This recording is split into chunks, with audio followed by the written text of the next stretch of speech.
नमस्कार दोस्तों, welcome back to stock DNA, the DNA of stock market. दोस्तों, festival का सीज़न चल रहा है और मैं आशा करता हूँ आप सब लोग एंजॉय कर रहे हैं फेस्टिवल को। और दोस्तों, लास्ट टाइम हमने जो डिस्कस किया था रेलवे ट्रैक स्ट्रैटेजी के बारे में, वो स्ट्रैटेजी तो बहुत अच्छा रहा। और उसके पहले हम जो डिस्कस कर रहे थे बीएमडब्ल्यू की स्ट्रैटेजी, उस स्ट्रैटेजी के 3 सक्सेसफुल पार्ट कंप्लीट होने के बाद आज हम हाजिर हैं पार्ट 4 में, बीएमडब्ल्यू स्ट्रैटेजी के पार्ट 4 में। और ये दोस्तों एक पैकेज है, पार्ट 1 टू पार्ट 4 टोटल एक पैकेज है, टोटल एक कंसेप्ट है। जो कंसेप्ट आपको क्लियर रहेगा तो आपको ट्रेडिंग में आसानी होगी। इसलिए दोस्तों इस पार्ट भी बहुत इम्पोर्टेंट है, जैसे कि 3 पार्ट्स थे पिछले का। और पहले पार्ट में हमने सीखा था कि डब्लू के बारे में, ये जो डब्लू है इस डब्लू के बारे में पार्ट 1 में सीखा था। पार्ट 2 में सीखा था इन के बारे में, और पार्ट 3 में सीखा था हमने एम के बारे में। दोस्तों ये तो सब जानते हैं। और इसके बाद मैं पार्ट 3 में एक अनाउंसमेंट किया था कि आप प्लीज़ एम में, इस एम में जो हिडन लेटर छुपा हुआ है, हिडन लेटर है, वो लेटर क्या है, उस लेटर पे भी एक स्ट्रेटेजी हमारा है। वो ब्रेक डाउन का और डाउन ट्रेंड का स्ट्रेटेजी है, वो भी आपको समझना ज़रूरी है। तो वो हिडन लेटर मेरे कई सारे दोस्तों जो स्पेशली बंगाली है, वो दोस्त ने वो आंसर मुझे व्हाट्सएप में पिंग किया था। और मैं काफ़ी खुश हूँ कि मेरे बहुत सारे दोस्त वो लेटर, उसके जो हिडन लेटर है एम के अंदर, वो लेटर उसको पहचान पाए। जी हाँ दोस्तों, ये एक ऐसी लेटर है जो इंग्लिश डिक्शनरी में आपको नहीं मिलेगा। मतलब इंग्लिश जो अल्फ़ाबेट्स है 26 अल्फ़ाबेट्स, उस अल्फ़ाबेट्स में ये लेटर नहीं है दोस्तों। इसीलिए मैंने वो वीडियो में पार्ट 3 में कहा था कि इसमें जो हिडन लेटर है उस लेटर को आप ढूंढिए और मुझे पिंग कीजिए। और ये एक बंगाली डिक्शनरी का लेटर है, बंगाली अल्फ़ाबेट का एक लेटर है, जो सिर्फ जो बंगाली स्क्रिप्ट जिसको आती है वो ही सिर्फ इसको पहचान पाएगा।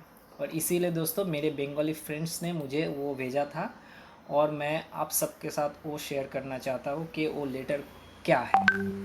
तो चलिए दोस्तों, इस वीडियो को शुरू करते हैं। और शुरू करने से पहले आपको ज़रूर कहेंगे कि अगर इस वीडियो को अच्छा लगे तो लाइक, शेयर और सब्सक्राइब करना, और बेल आइकन को प्रेस करना, ताकि हमारे नेक्स्ट वीडियो सबसे पहले आपके पास पहुंच जाए। दोस्तों ये देखो, ये एक मैंने गूगल ट्रांसलेटर से ट्रांसलेट किया है दादा का, जो आप सब लोग जानते हैं दादा मतलब एल्डर ब्रदर, और दादा का ट्रांसलेट किया है बंगाली में। तो उस बंगाली में जो दादा बोलते हैं, उस दादा का लेटर कुछ ऐसा है। देखिए, ये इंग्लिश और इंग्लिश टू बंगाली में मैंने ट्रांसलेट किया है, और दादा ट्रांसलेट किया है इंग्लिश का, वो है दादा बंगाली में। तो उसका लेटर कुछ ऐसा है, अल्फ़ाबेट कुछ ऐसा है, दा, द। हिंदी का द सिर्फ एक छोटा सा डिफरेंस है उसमें, वो द से नहीं होगा। ये बंगाली का जो द है, ये द आपको अच्छा लगेगा, क्योंकि ये डाउन ट्रेंड में हमेशा आपको मिलेगा, हमेशा। और देखिए, ये डब्लू में नहीं था, डब्लू में था लेकिन उसको आप ठीक तरह से देखो, एक इन के जो कॉन्सेप्ट था ना, ये कॉन्सेप्ट के उल्टा कर देते तो हो जाता था, लेकिन छोड़ो, कोई बात नहीं। ये क्लियर द आपको एम में मिला था। देखो एम में कैसे मिला था, एफ का एम था। तो देखो एम का अगर ए पोर्शन हम कर दे तो द हो जाता। थोड़ा टिल्टेड है, इससे कोई परेशानी नहीं है, थोड़ा टिल्टेड होगा भी तो चलेगा। देखो इस तरह से शायद, ये देखो, इसलिए ये द का इम्पोर्टेंस है। और ये एम में हिडन था। जो मेरे दोस्त बंगाली स्क्रिप्ट पहचानते थे, वो लोग को ही सिर्फ ये पता था, इसलिए वो लोग मुझे पिंग कर पाए। थैंक यू फ्रेंड्स जिन्होंने मुझे पिंग किया था। तो आपको कॉन्सेप्ट क्लियर हो गया कि द का कॉन्सेप्ट क्या होता है। और BMW का पार्ट 4 में हम इसी के ऊपर डिस्कस करेंगे, द के ऊपर। और द आपको डाउन ट्रेंड में मिलेगा बराबर से। तो चलते हैं हमारे फर्स्ट चार्ट पे। दोस्तों देखिए इस चार्ट पे आपको वो द मिलेगा। कहाँ पे मिलेगा? देखो क्लियर, देखो सिर्फ डाउन ट्रेंड में ही मिलेगा ये देखो, ये एक था, एक दूसरा था, ये था, ऐसे गिर गया। और दोस्तों ये एक जी एंटरटेनमेंट का चार्ट है, 15 मिनट का चार्ट, और ये 26 अक्टूबर का चार्ट है। 26 में ये इंट्राडे के दौरान इतना गिर गया था, इतना इंट्राडे के दौरान। 15 मिनट्स इंट्राडे है, क्योंकि दोस्तों आप लोग जानते हैं कि हमारा जो स्ट्रैटेजी होता है वो तो हर एक ट्रेडर के लिए अप्लीकेबल है। 15 minute for intraday, 1 hour for positional and 1 day for short term, and उसके ऊपर गया तो लॉन्ग टर्म हो जाएगा। तो इंट्राडे में कैसे इफेक्टिव रहा देखिए। 26 देखो ये लाइन जा रहा है, 26 को ये जेन्युइन द बनाया, उसके बाद देखो इसके नीचे सीधा एकदम, और स्टॉप लॉस आपका ये यहाँ पर होगा, जैसे कि उस पार्ट 1 to 3 में आपको दिख रहा था कि ऊपर नीच कैसे स्टॉप लॉस होता है। तो इनके जैसे जैसे इन था, इनके स्टॉप लॉस यहाँ था और एंट्री यहाँ था, तो द के भी एंट्री यहाँ हो जाएगी और स्टॉप लॉस ये हो जाएगा। ठीक है, एकदम क्लियर, कोई मतलब परेशानी नहीं है। आपको कॉन्सेप्ट को समझ लीजिए और चार्ट पे क्लियर दिखेगा। दोस्तों चार्ट में कुछ डालने की ज़रूरत नहीं, जैसे कि इंडिकेटर वगैरह और लाइंस वगैरह, हॉरिजॉन्टल ट्रेंड लाइन, कुछ डालने की ज़रूरत नहीं है। सिर्फ आप देखिए, वॉच कीजिए और ट्रेड लीजिए, नो एनालिसिस। सिंपल दिख रहा है ना द यहाँ पे, तो द दिख रहा है तो एंट्री डाउन ट्रेंड में, मतलब शॉर्ट सेल आप यहाँ पे कर सकते हो, कोई परेशानी नहीं है। ठीक है, तो चलते हैं हमारे नेक्स्ट चार्ट की ओर। नेक्स्ट चार्ट में क्या है देखो दोस्तों, नेक्स्ट चार्ट में है टाटा मोटर्स की। जी हाँ, टाटा मोटर्स लिमिटेड, जो इतना गिर रहा था, उस टाटा मोटर्स के देखो क्लियर चार्ट देखो, द बनाना एंट्री एसएल, तो उसके बाद नीचे आ गया, और ये एक स्विंग हाई था, ये एक स्विंग हाई था, ये एक स्विंग हाई था। तो आप कितने तक प्रॉफिट के लिए आप वेट कर सकते हैं? इतने तक, इस लेवल तक, क्योंकि ये स्विंग हाई यहाँ पर काट रहा है।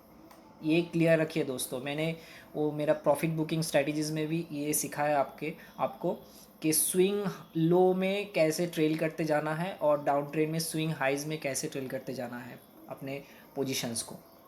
तो आप यहाँ पर शॉर्ट सेल किया होता तो इसमें वेट करते, उसके बाद ये हाई नहीं कटा था, उसके बाद एक नया हाई बना, वो भी नहीं कटा, उसके बाद एक हाई यहाँ पर बना था, वो हाई आपका नीचे जाकर घूम के आकर यहाँ पे काट दिया था। और देखो एक बात क्लियरली, यहाँ पर एन भी बना था, देखो एक क्लियर एन भी है, मैं इसको क्लियर कर देता हूँ, देखो क्लियर एन। तो इसके बाद आपका शॉर्ट पोजीशन ख़त्म, यहाँ पर शॉर्ट पोजीशन एग्जिट, उसके बाद लॉन्ग पोजीशन ले लेना, कोई दिक्कत नहीं, कोई एनालिसिस नहीं, सिंपल चार्ट पे दिख रहा है और भाव जो बोल रहा है वही आप करो। भाव घूम रहा है आप भी घूम जाओ, मार्केट में कुछ नहीं है परफेक्ट, भाव जो बोलेगा वही करेगा, वो जिधर ले जाएगा वहीं पर जाना है। देखो उसके बाद क्या हुआ, डब्लू हुआ ना यहाँ, उसके बाद यहाँ एम भी हुआ, उसके बाद देखो यह छोटा सा द हुआ, उसके बाद यहाँ पर भी द हुआ, उसके बाद यहाँ पर भी द हुआ, उसके बाद यहाँ पर फिर से डब्लू हो गया। तो इसमें सपोर्ट एरिया के आसपास है, इसलिए इसका रिटर्न अच्छा नहीं हुआ। जैसे कि आप जानते हैं सपोर्ट रेजिस्टेंस क्या है, और मेरे वीडियो में मैंने डिस्कस किया हूँ। तो जो भी मेरे दोस्त अभी तक वो वीडियो नहीं देखा है, सपोर्ट रेजिस्टेंस, प्रॉफिट बुकिंग और हमारा वो रेलवे ट्रैक स्ट्रेटेजी, तो चैनल में जाकर ज़रूर देखना, और मेरे इस वीडियो के डिस्क्रिप्शन लिंक में भी आपको मिल जाएगा वो सारे वीडियोस, उसमें भी आपका कॉन्सेप्ट क्लियर हो जाएगा एकदम से। तो ये कॉन्सेप्ट क्लियर है आपको। देखो टाटा मोटर्स के 1 आवर का चार्ट क्लियर दो बनाकर ये नीचे जा रहा है, डाउन ट्रेंड का स्ट्रेटजी है दोस्तों। डाउन ट्रेंड में ऐसा पैटर्न बनना है। डाउन ट्रेंड में हम सीखे थे एम पैटर्न, तो एम पैटर्न का ही एक पोर्शन है दो, जैसे डब्ल्यू पैटर्न का एक पोर्शन था एन, वैसे ही एम पैटर्न का एक पोर्शन है ये दो, बंगाली में इसको दो कहते हैं। ठीक है, नेक्स्ट चार्ट दोस्तों, नेक्स्ट चार्ट में चलते हैं। नेक्स्ट चार्ट पे देखते हैं क्या है। जी हाँ दोस्तों, नेक्स्ट चार्ट तो बहुत ही अच्छा है, और ये किसका चार्ट है देखो दोस्तों, पंजाब नेशनल बैंक, जिसमें मतलब घोटाला ही घोटाला हो रहा है। बहुत सारे घोटाला हुए हैं इसमें, पंजाब नेशनल बैंक। और इसमें देखो क्लियरली कैसे गिर रहा था, ये 1 डे का चार्ट है, तभी आपको अलर्ट होनी थी कि ये बंदा तो बहुत झुलाएगा आपको। देखो यहाँ पर वो डब्लू बनाया था, कुछ ऊपर जाने की कोशिश किया, टोटल एक ऐसा भी डब्लू था, कोई दिक्कत नहीं है, लेकिन सक्सेसफुल नहीं हो पाया। उसके बाद देखो मैंने बोला कि एक वीडियो में मैंने शेयर किया था शायद पार्ट 3 में, कि एक जगह अगर डब्ल्यू एम बन जाए तो उसमें एक एंट्री नहीं लेनी है, उसके बाद इसका एक रेंज ब्रेकआउट जब आपको मिल जाए उसके बाद ही एंट्री लेनी है। देखिए दोस्तों इसका रेंज ब्रेक डाउन हो गया, उसके बाद क्लियरली 2 बना दिया और इसको रिटेस्ट कर लिया, आप एंट्री ले लिया। उसके बाद देखो 1 2 1 2 1 2, उसके बाद सीधा नीचे आ गया, एक भी टाइम में वो हाई नहीं कटा। उसके बाद यहाँ पर थोड़ा सा डब्लू बनाने की कोशिश और थोड़ा सा उछाल आपको मिल गया और यही रेजिस्टेंस मिल गया और ये नीचे आ गया धीरे धीरे। तो आप अगर इसमें, ठीक है ये 1 डे चार्ट है, आप शॉर्ट सेल करके इतना दिन नहीं रख सकते, मैं मानता हूँ, ठीक है कोई बात नहीं, लेकिन आप 1 महीने के शॉर्ट सेल तो कर सकते हैं ना, करेंट मंथ का या अगले मंथ का शॉर्ट सेलिंग पोजीशन ले सकते हैं आप। या फिर अगर आप इसमें इन्वेस्टेड है, तो इस रेंज ब्रेकडाउन के बाद अगर 2 बन रहा है तो आपका तो पोजीशन इसमें निकालना ही पड़ेगा, क्योंकि ये तो खतरा हो जाएगा ना। देखो 70 का आसपास का स्टॉक अभी 28 में बिक रहा है, तो आपका टोटल इन्वेस्टमेंट तो गया ना। इसलिए ये स्ट्रेटेजी बहुत इंपॉर्टेंट है आपके लिए, जैसे एम था। और इन्वेस्टर के लिए छोटे टाइम फ्रेम में काम करना ठीक नहीं होगा, उसके लिए हायर टाइम फ्रेम में काम करना ज़रूरी है, क्योंकि वो लंबे अवधि के लिए इन्वेस्टेड रहना चाहते हैं इसलिए। तो इसमें हम क्लियरली देखें कि कैसे 2 बनाने के बाद वो टोटल स्टॉक कहाँ से कहाँ गिर पड़ा और हमारा टोटल प्रॉफिट बुक करना पड़ा। इसमें कोई प्रॉब्लम नहीं है, क्लियर प्रॉफिट मिल रहा है आपको, क्लियर दिख रहा है। और जो भी मेरे दोस्त के डाउट है कि सर आप क्लियर चार्ट क्यों दिखाते हो, है ना, यूट्यूब में बहुत सारे क्लियर चार्ट दिखाते हैं, आप बोलोगे सर क्लियर चार्ट दिखाओगे तो एनालिसिस ठीक ही होगा ना, इसमें कोई तो परेशानी नहीं है, क्लियर व्यू मिल जाएगा आपको। जी हाँ दोस्तों, यही तो बात है, क्लियर चार्ट ही दिखाएंगे हम, क्योंकि हम क्लियर चार्ट पे ही काम करते हैं उसमें, और आपको भी क्लियर चार्ट में ही काम करना पड़ता है। जिस चार्ट में डाउट रहता है उस चार्ट में क्यों काम करो, इतने हज़ार स्टॉक्स है जिस चार्ट में मतलब अप डाउन होकर आपका दिमाग चाट रहा है, उस चार्ट में काम मत करो जिसमें क्लियर व्यू दिख रहा है, क्लियर अप ट्रेंड है या फिर क्लियर डाउन ट्रेंड है, भाई उसमें काम करो ना। उसमें ये सब स्ट्रैटेजी का जो सिंबल सिखा रहा हूँ मैं, ये सब मिल जाएंगे आपको। लेकिन साइडवेज का जो स्टॉक होता है उस स्टॉक में आपको ज़रूर मिलेगा, लेकिन वो वहाँ पर सक्सेसफुल ऐसा नहीं होगा जैसे यहाँ पर सक्सेस हो रहा है, वहाँ पर सक्सेसफुल नहीं होगा, क्योंकि जो साइडवेज स्टॉक्स होता है उसमें पैटर्न हमेशा बनता है और उसमें कोई भी स्ट्रैटेजी काम नहीं करता दोस्तों, ये कोई नहीं बताता। और हम यही स्ट्रैटेजी साइडवेज वाले स्टॉक में अप्लाई करेंगे, उसमें धोखा खाएंगे और हम सोचेंगे कि यार स्ट्रैटेजी बकवास है। नहीं दोस्तों, स्ट्रैटेजी ठीक है, कोई भी स्ट्रैटेजी ले लो, उसको आपको क्वालिटी स्टॉक्स में लगाना है और डाउन ट्रेंड के लिए आपको कचरा स्टॉक्स में लगाना है। मतलब जो कचरा होने वाला है, जिसमें बहुत घोटाला हो रहा है, जिसमें आपको दिख रहा है क्लियर पैटर्न कि ये बंदा नीचे जा रहा है, उस पर सेल करो, भर भर के सेल करो, कोई परेशानी नहीं है, वो नीचे ही जाएगा।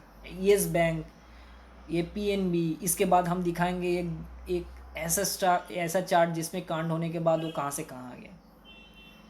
और बहुत बार लोअर सर्किट लगा था और एक बार आपको चांस मिला था और उसमें ही आपको निकलना था। जी हाँ दोस्तों, और वो चार्ट ये है, देखिए दोस्तों, गीतांजलि जी जिसमें कांड हुआ था वो पीएनबी के साथ, ये कुछ चाचा का और उसका कांड था, शायद नीरव मोदी का कांड था, उसमें ये उसका एक मेहुल चोकसी का ये कंपनी था शायद। तो उसमें देखो, उसमें 1 डे का चार्ट में ये 2 बन रहा है, देखो क्लियर 2 बन रहा है, एक रेंज ब्रेकआउट होने के बाद 2 बन रहा है। तो आप इस चार्ट को देखने के बाद आप स्टॉक को क्यों रखोगे होल्डिंग पे, छोड़ दो ना यार, क्या फ़र्क पड़ता है।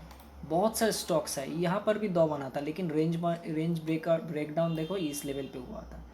तो यहाँ पर अगर इस लेवल पर अगर आप होल्डिंग काट देते थे तो आपको तो पैसा बच जाता। देखो 50 यहाँ पर भी काट देते थे, अब तो लगभग 50 to 55 का लेवल था। उसके बाद यहाँ पर बहुत सारे सर्किट लगा था, मैंने देखा है चार्ट पे, कैंडल चार्ट में आप देखोगे तो सर्किट मिलेगा। और इसमें बीच में 2 एक बार आपको मौका भी मिल रहा था निकलने के लिए, उसमें लोअर सर्किट नहीं था तो अब निकल सकते थे।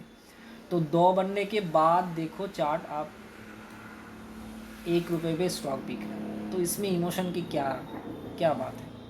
इमोशन की कोई जगह ही नहीं स्टॉक मार्केट में। भाव जिधर ले जाएगा वहाँ हम जाएंगे। आज देखो रिलायंस इतना अच्छा कंपनी है और रिलायंस का भाव देखो 2000 प्लस है, तो आज उसका भाव 2000 प्लस है। अगर वो ऊपर जा रहा है तो हम भी ऊपर जाएंगे ना।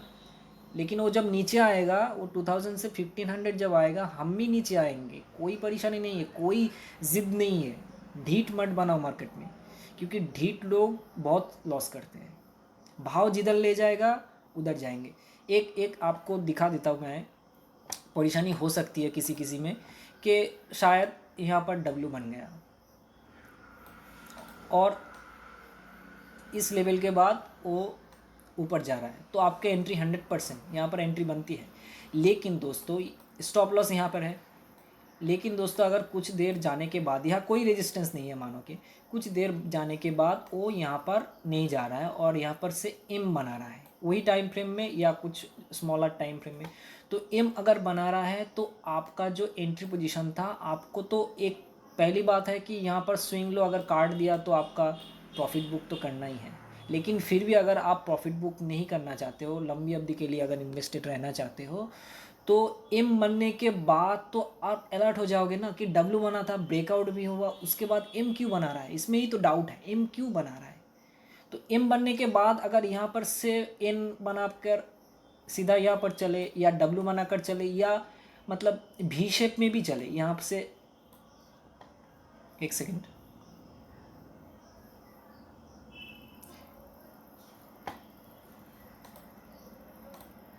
यहाँ से अगर वी शेप में भी चले, ऊपर चले तो भी ठीक है। इस एरिया में घुसना नहीं चाहिए। इस एरिया में अगर वो फिर से घुस गया तो स्टॉप लॉस खिलवा देगा, आपको स्टॉप लॉस आएगा। तो डब्ल्यू पैटर्न के बाद अगर पैटर्न घूम जाए या भाव घूम जाए, भाव चेंज हो जाए, तो अलर्ट होना पड़ेगा आपको। मार्केट में कोई सुप्रीम नहीं है दोस्तों, कोई नहीं, मैं भी नहीं, आप भी नहीं, कोई भी नहीं। आपका पैटर्न मिल रहा है आप बाई करो, आपका पैटर्न मिल रहा है आप सेल करो। लेकिन अगर पैटर्न मिलने के बाद, आपके एंट्री के बाद अगर वो पैटर्न घूम जाए और दूसरा कुछ नया पैटर्न बन जाए जिसमें आपको उल्टा दिशा दिखा रहा है, बाउंस बैक की कोशिश कर रहा है, तो यू टर्न लेने की कोशिश कर रहा है, तो आप अलर्ट हो जाओ और राइट स्टॉप लॉस में निकल जाओ दोस्तों। बहुत सारे स्टॉक मिल जाएंगे, हर एक दिन आपको मौका मिलेगा। स्टॉक मार्केट में कई सारे स्टॉक्स हैं, कोई प्रॉब्लम नहीं। ठीक है दोस्तों, तो ये बात हमेशा याद रखना और सिस्टम को फॉलो करके काम करना, प्रॉफिट ही प्रॉफिट होगा दोस्तों, कोई परेशानी नहीं। ठीक है दोस्तों, तो इस वीडियो के लिए इतना ही। मिलते हैं हम नेक्स्ट वीडियो में। नेक्स्ट वीडियो में रहेगा हमारा रेलवे ट्रैक स्ट्रेटेजी का पार्ट 2 और वो वीडियो बहुत जल्द आने वाला है। और हम जानते हैं कि पार्ट 1 में कैसा सक्सेसफुल रहा है वीडियो, पार्ट 2 भी इतना ही सक्सेसफुल रहेगा। तो इस वीडियो में इतना ही दोस्तों, थैंक यू, धन्यवाद।